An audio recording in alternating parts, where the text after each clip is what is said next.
নমস্কার। এখন যে গাছটি নিয়ে কথা বলবো সেটি হচ্ছে কামরাঙা গাছ। আমাদের গ্রাম বাংলার আ বহু প্রচলিত এই কামরাঙা গাছ। এই কামরাঙা গাছকে অনেকে স্টার ফ্রুটও বলে, কারণ এর ফলের আকৃতি অনেকটা তারার মতো, তাই একে স্টার ফ্রুট বলে। এই গাছটি একটা মানে উত্তর চব্বিশ পরগনার নার্সারি থেকে এনেছিলাম। কামরাঙা দুটো প্রজাতি থাকে, একটা আমাদের দেশি, আর একটা থাই ভ্যারাইটি বা হাইব্রিড টাইপের। এটা বিগ কামরাঙা বলেই আমি এনেছি।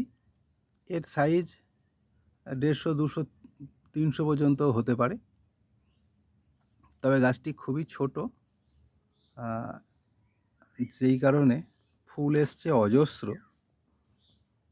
ফলও সেট হচ্ছে, কিন্তু আমি চাইছি এত ফল না থেকে ঝরে যাক, কারণ গাছটা খুবই ছোট। জাস্ট দেখার জন্য ফুলগুলো রেখেছি, যে ফল কীরকম সেট হয়, ধরন ক্ষমতা কীরকম। তাই ফল আমি রাখবো না, ছিঁড়ে দেবো, কারণ গাছটি দেখতেই পাচ্ছেন খুবই ছোট গাছ। আর এই ফলের বিশেষত্ব হলো, এই ফলের মধ্যে প্রচুর পরিমাণে ভিটামিন সি, অ্যান্টিঅক্সিডেন্ট এগুলো থাকে।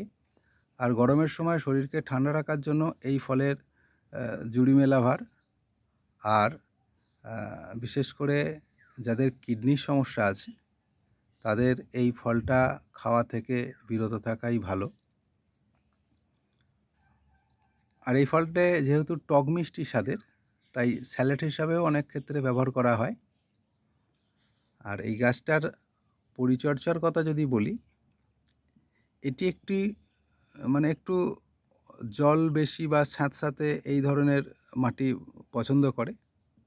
তবে জল একেবারে জমে থাকাটাও খুব একটা গাছের পক্ষে ভালো না।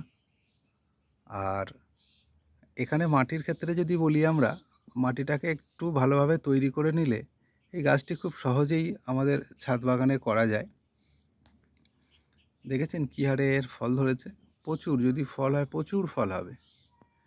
তা মাটির ক্ষেত্রে 40% বাগানের মাটি, 30% আমাদের ভার্মি কম্পোস্ট বা গোবর সার, আর 30% কোকোপিট বা ধানের চিটে মিশিয়ে এর মাটি সহজেই তৈরি করা যায়। আর পোকামাকড়ের কথা যদি বলি, এটা একটু ফাঙ্গাস অ্যাটাকের প্রবণতা থাকে, আর ছোট ছোট পোকারও আক্রমণ থাকে। সেক্ষেত্রে একটি ফাঙ্গিসাইড আর জৈব উপায়ে গেলে পোকা তাড়ানোর জন্য একটু নিম তেল বা যে কোনো একটা ইনসেকটিসাইড দিলে এই সমস্ত পোকামাকড় চলে যায়। এটি একটি 10 ইঞ্চি টবে বসানো আছে। এই টবটি পরিবর্তন করার সময় এসে গেছে, খুব শিগগিরই এটাকে আমি চেঞ্জ করে দেব। আর যদি ফুলের কথা বলি, দেখেছেন কী হারে ফুল ধরেছে, অনেকটা সাদার উপরে হালকা পিঙ্ক কালারের এই ফুলগুলি। তবে দেশি হলে এই ফুলটি লাল হয়, মানে আমাদের দেশি যে করম চা, এই করম চার ফুলগুলি একেবারে লাল রঙের হয়। আর একটু হাইব্রিড প্রজাতি হলে এই ফুলগুলো হালকা সাদা, সাথে পিঙ্কের একটা থাকে। গাছটি ছোট, 1 বছর আগে এনেছিলাম, এর থেকে একেবারে ছোট্ট একটুখানি গাছ। তবে চাইলে ফল নেওয়া যায় 2-একটা। আমি এবারে ফল নেব না, ফলগুলো সব ভেঙে দেব। আর ফল ধরেছে প্রচুর পরিমাণে। চাইলে আপনারা ছাদ বাগানে খুব সহজেই এই গাছটি করতে পারেন।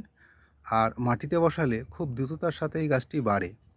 1 থেকে 1.5 বছর, সর্বোচ্চ 2 বছরের মধ্যে গাছটি ফুলে ভরে যায়। আর যেহেতু এটা কলমের চারা, তাই পরিপক্ক গাছ থেকেই এই চারাটি তৈরি করা হয়েছে। সেক্ষেত্রে এই গাছের ফল খুব সহজেই চলে আসে যদি নার্সারি থেকে আনা হয়। চাইলে আপনারা এই গাছটা সহজে করতে পারেন।